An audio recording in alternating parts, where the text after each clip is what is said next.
it's me, Danielle Danny Buttons, and I'm here today with something different. I have been getting a few questions here and there about how to start a YouTube channel and like how to grow and things like that. So I kind of wanted to give you some tips and tricks on what has worked for me.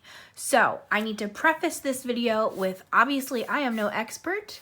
I'm just going to tell you my experience. I have had my channel for 8 years now, and I have in the past probably 4 months really experienced a subscriber boom, and I think it is because I have made a whole bunch of changes to how I do things. So I just wanted to give you tips if you're starting out, what you should do, things like that. I have some note cards to the side. I made a little bit of notes, but I'm definitely also going to be winging it a little bit as I think of things. But yes, for visuals, my first tip is to just do it. If you're thinking about starting a coloring channel, you should. First and foremost, coloring is a fun hobby. For 95% of YouTubers that color, it is not like a job, it is a hobby. So if you like to color and want to make videos, just do it, okay? I'm going to insert a picture of my setup because I've been getting questions of that. So insert picture.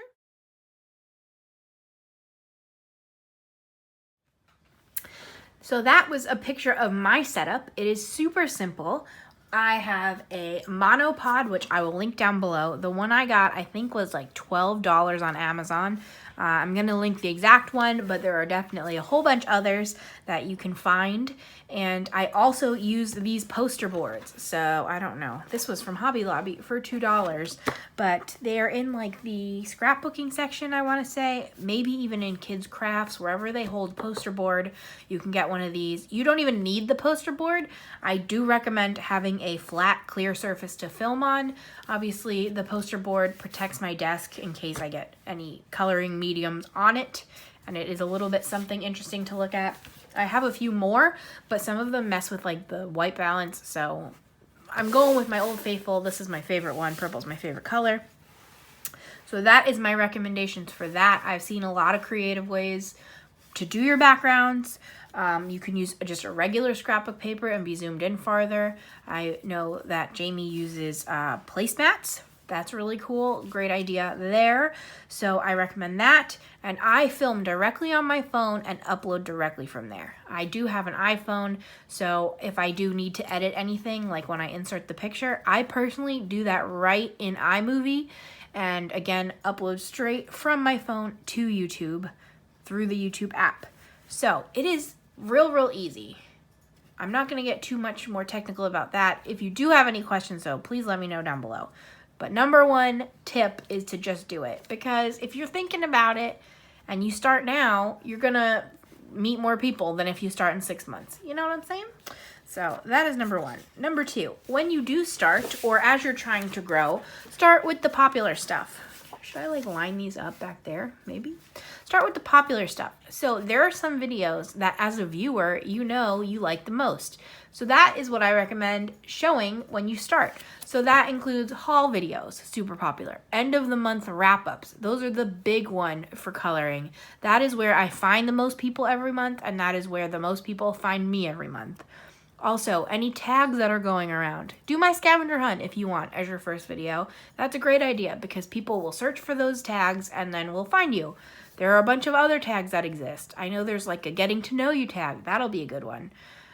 Collection videos, all of your books, all of your insert supply, all of your pencils, all whatever, things like that. Space tours. People love to see where you're coloring. Those are all really great videos to start off with.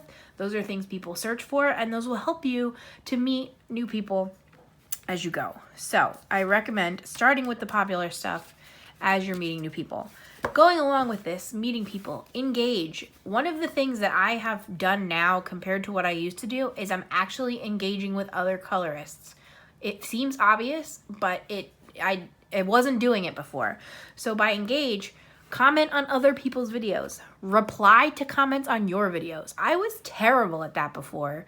Sometimes I would reply, sometimes I wouldn't. I would like make the excuse that YouTube didn't let me know I had a comment, but now I check my comments at least twice a day to make sure I'm not missing anybody or trying not to miss anybody. Sometimes there is still issue with YouTube not telling me if a second comment, like if we have a chain going. So you do have to like check real hard, but make sure you're engaging with people. If you use any other platform, if you use Instagram or if you use even Facebook, or what else did I write down? I have like my more in-depth notes over there. Or if you email, do those things too and start talking to people and getting to know them through that. I know buddy coloring is becoming more and more popular. A lot of people that do have channels are super willing and excited to buddy color with you, and we'll do that.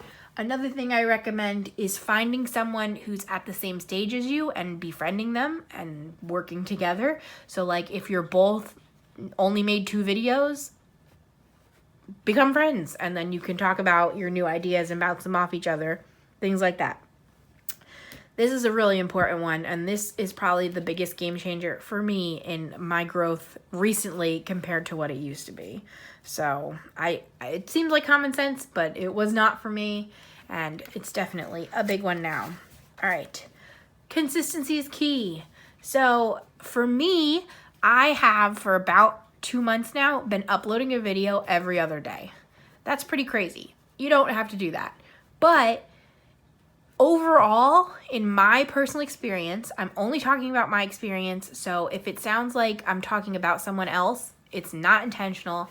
In my experience, uploading on a set schedule, really no matter what it was, it has been more successful for me.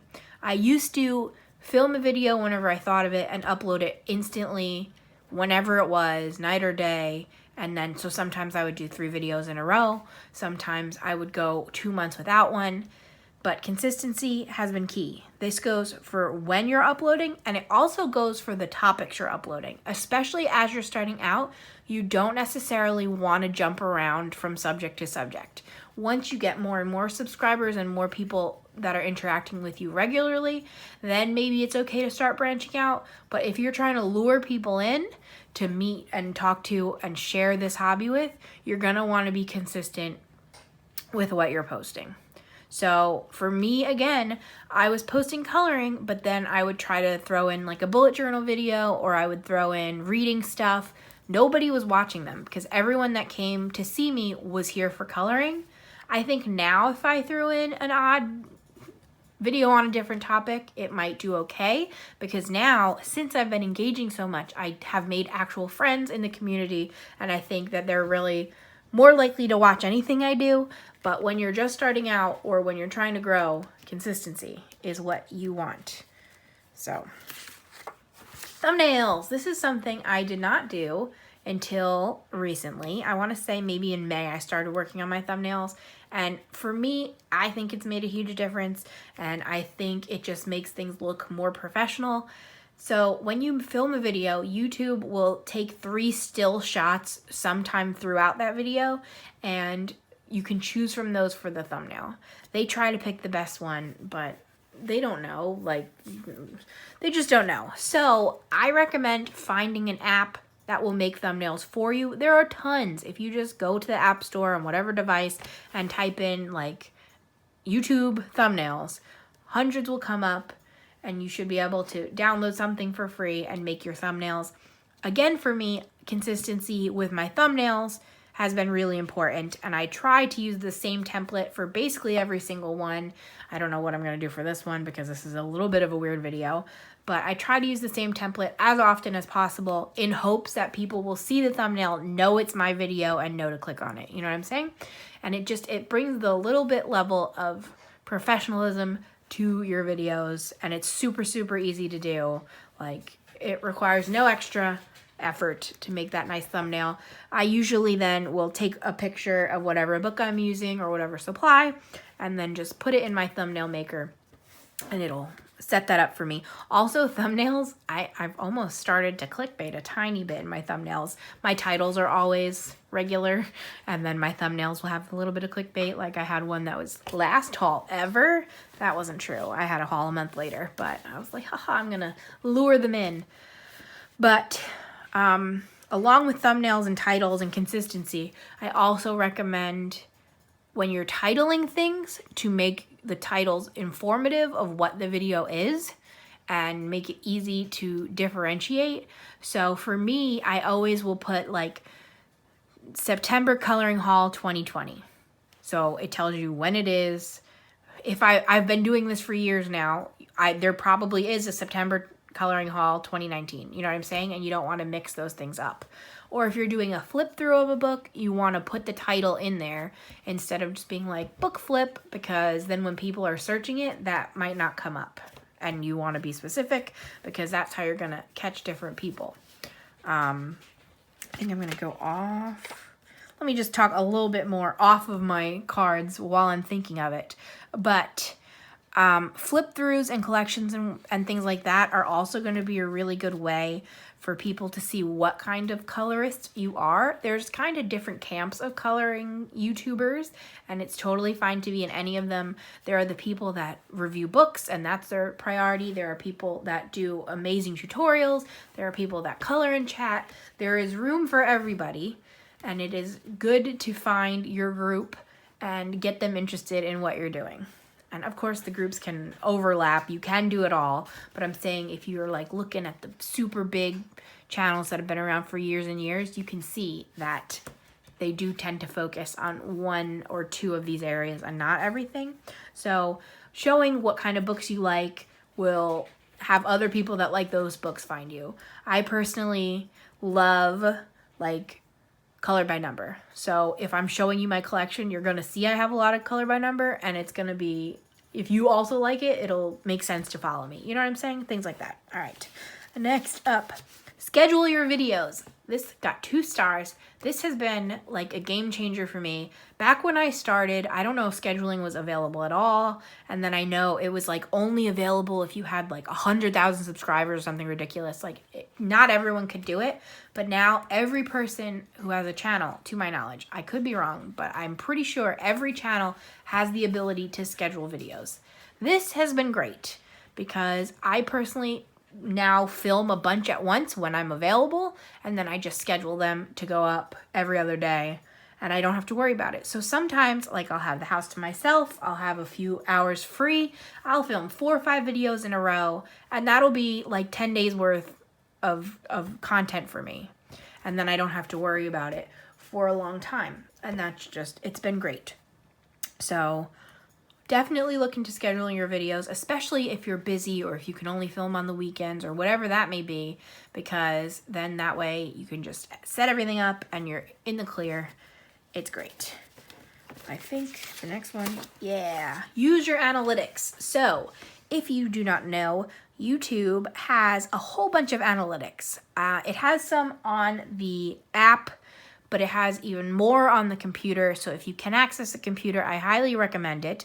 But it tells you all kinds of stuff about your specific subscribers, and you can get a whole lot of really good information from there. Unfortunately, I can't show you because my phone is what I'm filming on, but I will describe some of it. Let me move everything around and get to my mouse so I can describe some of it. They will tell you like an overview of how many views you're getting, how many watch hours, how many subscribers. They'll tell you your top videos in this period. So it'll say, you can see my top video in the past 28 days was my finished pages and then my haul.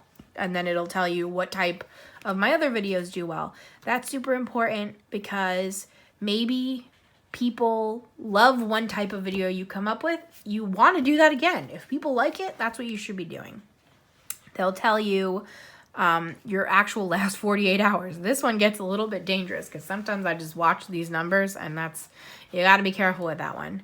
Then there's other things that say your reach, your engagement, your your audience, and eventually, hopefully, your revenue, which if you are new, you can apply to get revenue from YouTube once you hit 1,000 subscribers and I want to say 3,000 hours watched over the past 12 months. So keep an eye on those 2 stats if you're hoping to get monetized. But until then, it's super important to have your audience ready. So if you do make it to that point, there will still be people watching. So under audience is a really cool and important stat in my opinion, and it's when your viewers are on YouTube.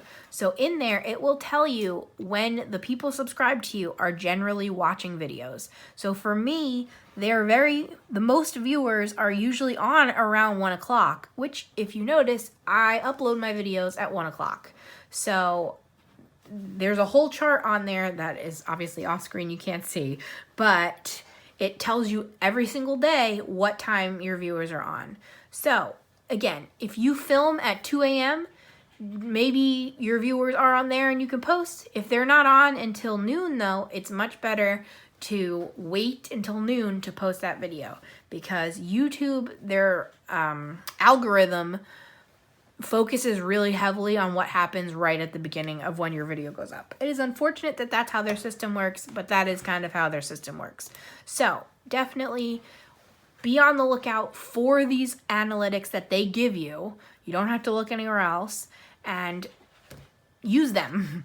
Use them to your advantage, tweak things as necessary, etc., etc. They also have one that will, like on your dashboard, it will tell you your latest performance. So it'll say like the current video you put out is number 1 out of the last 10 or number 10 out of the last 10. And it's kind of interesting to see that, because in theory, as you keep going, that video should be premiering higher and higher as you're reaching more people, but sometimes it doesn't happen that way. So that's an important one too. I think this is my last one. So my last one is, do not be discouraged if it takes time. I, again, have had my channel for 8 years. I have gone on and off with how much I've been posting. I started off as a scrapbooking channel way back when, and basically every few years YouTube changes how they monetize too. So I kept almost getting to monetization and then they would change it. So it's been a little bit frustrating overall, but once you just kind of do it for fun, especially in something like this, is when people will notice that you're doing it for fun, and you'll be much more likely to actually make friends, which to me has been much more valuable than the numbers themselves, if that makes any sense. So I've been doing this 8 years. I want to say I've been monetized for 2 months, so there's that. And I probably had taken 5 of those years to get to 1,000 subscribers. And then since then, I've actually been doing really well in these last few months because I've been following these tips. So in the last few months, let's see, I'm going to give you some super inside. You can look at your analytics based on like the last 90 days. In the last 90 days, I have gained 591 subscribers. I think that's pretty impressive. I'm not telling you that to show off in any way. I'm telling you that because I've made the effort into my videos and it is paying off. So something I didn't remember to write down, definitely focus on your description in your videos. Link your products. Make sure you're linking people you're talking about. Don't mention channels and then not link them, because if they don't, you want them to link you if they mention you. You know what I'm saying? So make sure you're linking them back. If you're doing these tag videos, make sure you're linking the creator. A lot of the creators will then search for these videos and talk to you and befriend you. Again, when I did my scavenger hunt tag, I probably found like 40 new people that I didn't know about before. So things like that are really what's going to help you.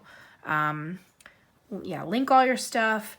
Again, YouTube builds in a lot of tools for you, so you can link videos like up in the corner. That's all in there. You can put hashtags on your videos, like keywords to help search. So I always put adult coloring. I put my own YouTube name as a hashtag. I put whatever the topic is, so color and chat or color by number, whatever it is. You want to link all of that so it's easy to find. For me, I get a lot of views from my French coloring books because they're not as popular in the United States as they are in other countries because they're harder to get. So that's something people look out for. So I always make sure that I hashtag that in the section that's available. So hopefully this was helpful, and these are some good tips. Just remember, it is not at all a competition. This hobby is for fun, and it is for stress relief, and it is to relax. I definitely wanted to do this because a lot of people ask, and if you are not on YouTube or if you haven't been here long, you might not know these things. So hopefully this gave you some insight. If you have any questions at all, comment down below. 100% I will answer to the best of my ability. And thank you so much. And if you have not subscribed to me, why not? I'm a fun time. You should, because I'll have a new video for you in 2 days. So like this video, subscribe down below, comment, all the fun stuff. Thank you so much for watching, and I'll see you guys later. Bye!